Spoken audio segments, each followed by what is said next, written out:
Assalamualaikum warahmatullahi wabarakatuh. Halo kawan-kawan programmer dimanapun berada di segala penjuru semesta. Jumpa lagi dengan saya Syugi di channel Fosalgo.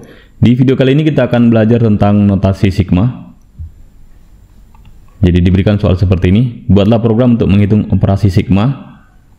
K sama dengan M sampai N K. Kemudian program ini akan menerima input berupa dua buah bilangan bulat M dan N. Jadi M dan N nya ini diinput. Kemudian M ini adalah batas bawah dan N adalah batas atasnya. Jadi kalau kita melihat formula seperti ini, sebenarnya ini adalah rumus penjumlahan ya. Rumus penjumlahan dari K mulai dari M sampai N. Penjumlahan K dari M sampai N. Kita bisa melihat materi dasarnya. Jadi ini kalau di pendidikan menengah ini adalah materi kelas 11. Kita bisa belajar dari ruang guru ini. Materinya tentang penggunaan notasi sigma. Seperti ini contohnya, dari I sama dengan 1 sampai N, kemudian I. Di sini dinyatakan sama dengan juga kalau kita tuliskan sigma dari K sama dengan 1 sampai N, K. Jadi simbolnya tidak harus I dan K ya. Jadi ini tergantung saya teman-teman mau buat apa, yang jelas konsisten. Kalau K di sini berarti yang di sini juga huruf K. Begitu. Kemudian kita lihat ke bawah. Jadi ini gunanya untuk menyingkat penulisan deret ya, deret penjumlahan, deret aritmetika. Oke, ini contoh lainnya. Ini ada keterangannya. Kemudian ada bacanya ya. Jadi cara bacanya ini, cara baca kalau dituliskan seperti ini berarti cara bacanya adalah penjumlahan semua UI untuk nilai I dari M sampai N. Jadi kalau ada, dia simbolnya ini beda ya. Tadi kalau saya ini boleh di atas. Dari I sama dengan 1 sampai N I, tapi kalau di sini UI, tentu ini akan beda lagi. Yang ini dia pakai UI. Biasanya kalau yang seperti ini kita gunakan array ya. Jadi ada array U, kemudian I ini adalah indeksnya. Kemudian sebenarnya sigma itu sederhana. Jadi kalau kita punya rumus sigma seperti ini, sigma dari I sama dengan 3 sampai 6 I, berarti ini sebenarnya penjumlahan I yang nilainya dirubah ya dari 3 sampai 6. Jadi 3 tambah 4 tambah 5 tambah 6. Jadi kalau kita tuliskan rumusnya seperti ini, I sama dengan 3 sampai 6 I, berarti ini sebenarnya rumus penjumlahan saja. 3 tambah 4 tambah 5 tambah 6. Jadi rumus kita tadi harusnya rumus penjumlahan ya. Kemudian kita kembali lagi kemari. Nah, ini agak beda ketika rumusnya jadi seperti ini. I sama dengan minus 2 sampai 1, I tambah 2. Berarti nanti yang diulang adalah I tambah 1 dengan nilai I nya dirubah-rubah dari minus 2 sampai 1 ya. Jadi I nya berubah ya. Minus 2, minus 1, 0, 1. Kemudian tambah satunya tidak berubah. Jadi kita harus bisa melihat polanya juga. Jadi sebenarnya ini adalah bagian dari penerapan looping for ya. For integer I sama dengan minus 2 sampai 1. I nilainya dapat dari I tambah 1. Penjumlahan dari I tambah 1. Ini nanti mungkin boleh kita coba juga. Tapi kita coba yang ini dulu. Karena di soal kita adalah yang ini. Kita bisa coba kerjakan dengan C++. Kita lihat kembali soalnya. K sama dengan M sampai N.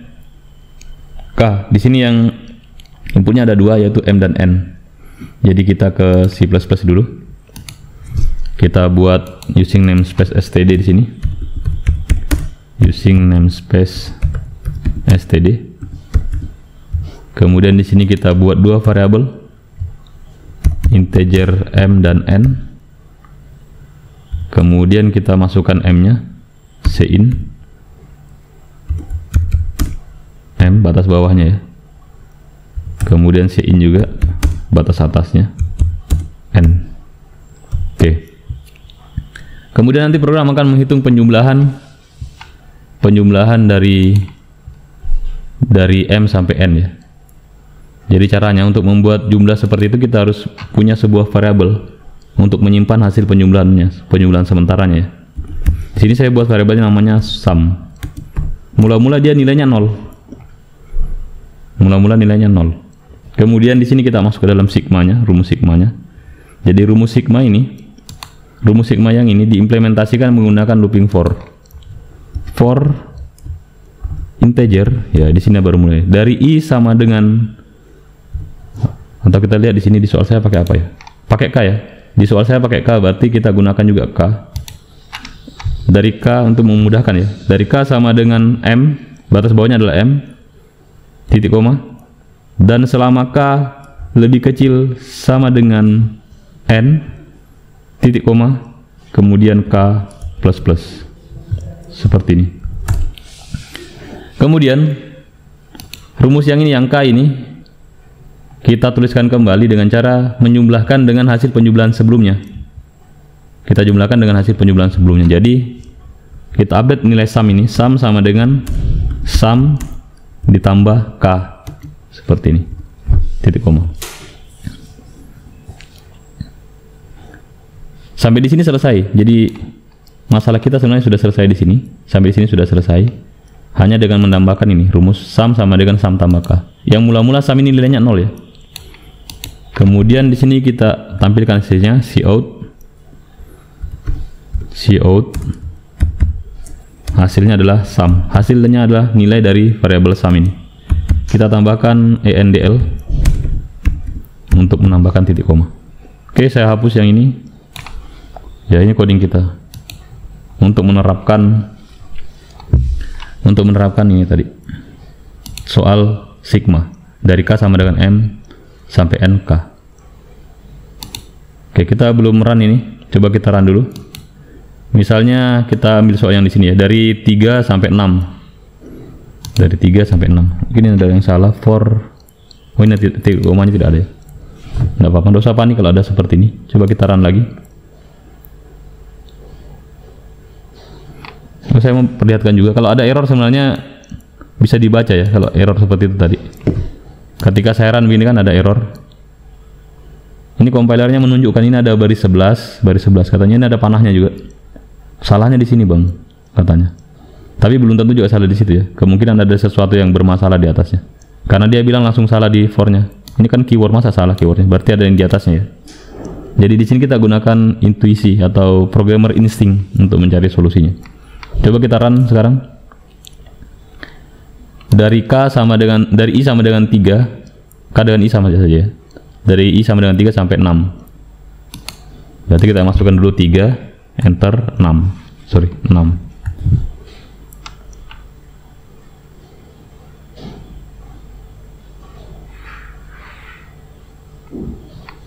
Coba kita lihat, tidak ada hasilnya. Harusnya hasilnya adalah 3 tambah 4 tambah 5 tambah 6 berapa itu?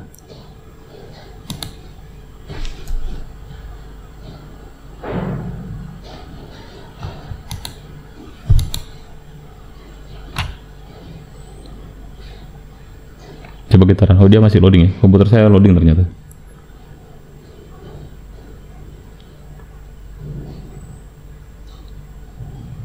Oke, tapi ini kodenya sudah benar insya Allah. Teman-teman bisa lihat.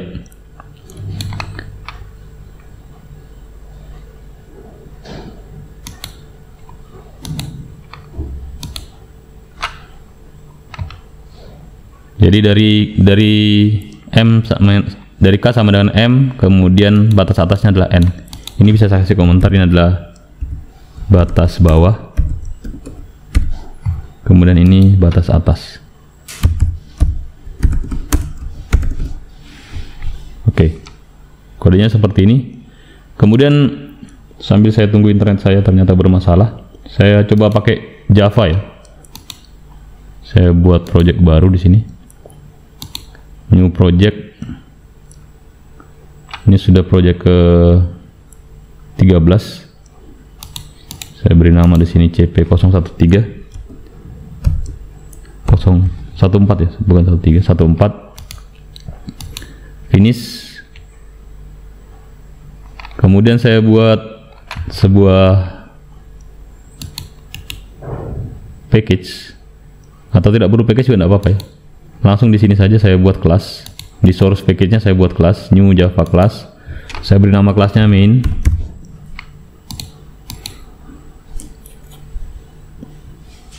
Kemudian di dalamnya ada, saya buat juga method main.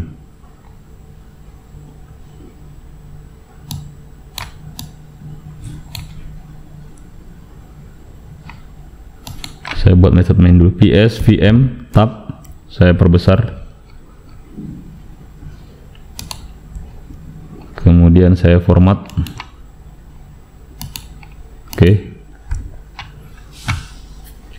Di sini saya buat sebuah scanner. Kalau di Java kita mau input pakai scanner ya. SC sama dengan new scanner dalam kurung system in. Kemudian import dulu.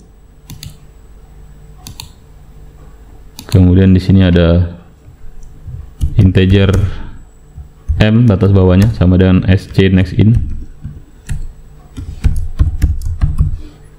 Kemudian integer m, integer n sama dengan sc titik next in juga.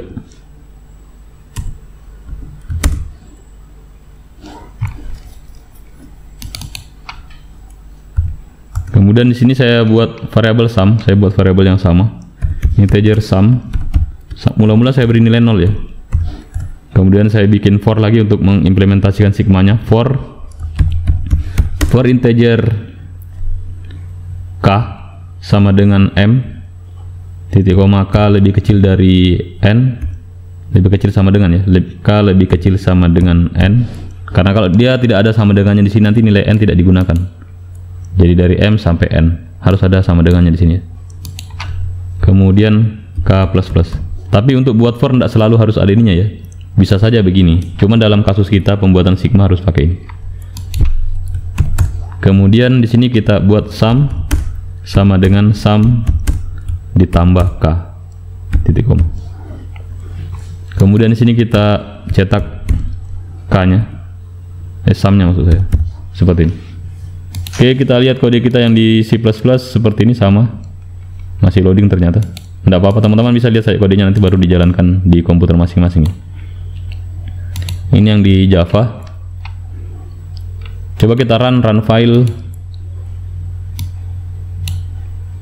Pada saat kita run, kita diminta untuk memberikan input. Oh, ada yang error ini. Halaman berapa ya? Kita build dulu.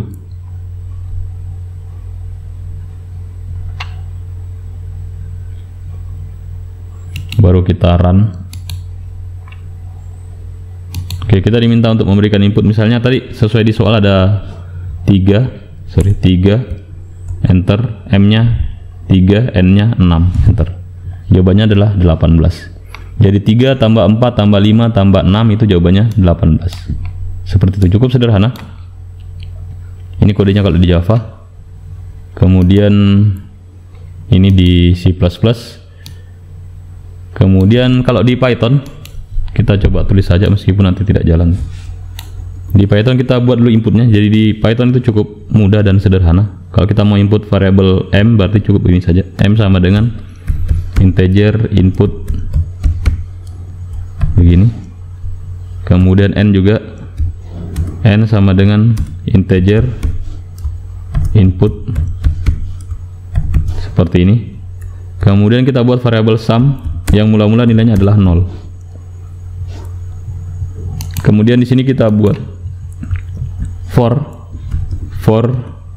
k in range, for k in range dari m, dari batas bawahnya m, sampai n. Berarti kalau di Python mau tulis sampai n itu harus ditambah 1 juga, n tambah 1. Jadi yang dimaksud ini dari m sampai n ya. Ini saya taktisi karena kalau tidak saya buat begini dia sampai di bawahnya n. Kemudian pertambahannya 1 atau update-nya 1 ya, atau increment-nya 1. Kemudian titik 2, di sini saya operasikan sum sama dengan sum ditambah dengan k. Selesai dari sini kita bisa print hasilnya. Print sum seperti ini. Selesai. Silakan di run. Tapi sepertinya internet saya lagi bermasalah. Coba kita run lagi. Kita run saja ya. Oh, sudah jalan ya. Misalnya masukkan m sama dengan 6. Kemudian n sama dengan 18, enter. 156. Kita masukkan lagi m sama dengan 3, kemudian n-nya adalah 6, kita enter. Jawabannya adalah 18. Sama ya. Jadi ini kalau pakai Python, kemudian C++ ini mungkin ada masalah. Saya copy saja dulu. Coba saya run lagi.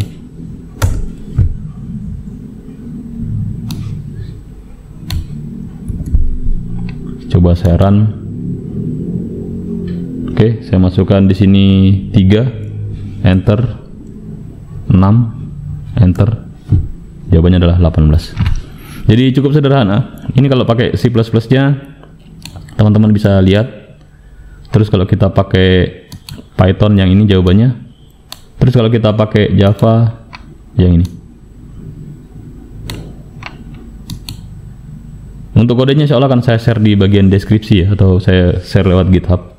Sekarang kita mau coba pakai logarithm. Jadi pertama kita deklarasikan dulu variabelnya. Ada variabel, tadi ada variabel m dan n ya. Kita punya variabel tadi m, n, k, sum juga, ada sum juga. Kita buat sekalian saya di sini. Kemudian di sini kita input m dulu. Kemudian kita input lagi n. Kemudian kita inisialisasi. Sumnya sama dengan 0.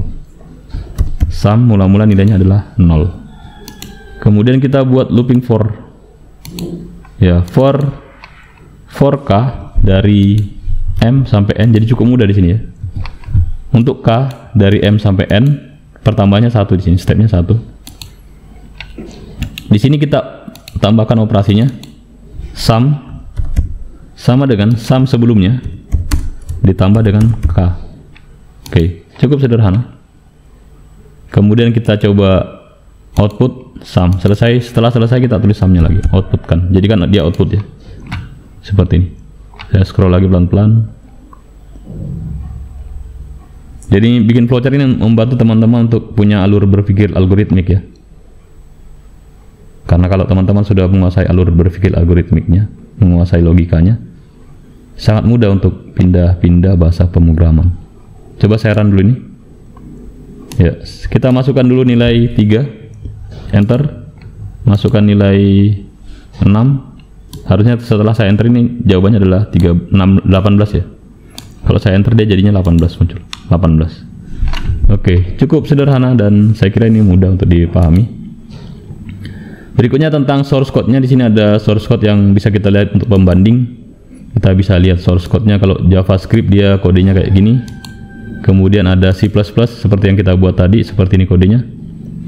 Dia deklarasikan variabel di atas karena saya buat juga tadi variabelnya 1 kali deklarasi. Kemudian kalau Java yang ini. Kemudian kalau pakai Python yang ini. Oke, saya kira cukup sederhana. Masih ada bagian yang belum sempat saya bahas ya tentang ini ya. Bagaimana ketika rumus sumnya jadi seperti ini. Sebenarnya ini mudah saja ya. Kita cukup menambahkan. Kita rubah operasi yang di sini. Tidak apa-apa, kita tambahkan saja. Jadi rumusnya menjadi I tambah 1. Jadi yang dimodifikasi yang ininya ya. Tadi kan cuma K. Kalau cuma K berarti begini. Tapi kalau K tambah 1 berarti nanti di sininya ditambah 1 juga. Begitu. Yang di sini juga. Yang K-nya dibuat kurung begini terus ditambah 1. Karena sum yang ini adalah nilai dari nilai sebelumnya ya. Dan nilai pada saat setelah di looping nilai sebelumnya lagi.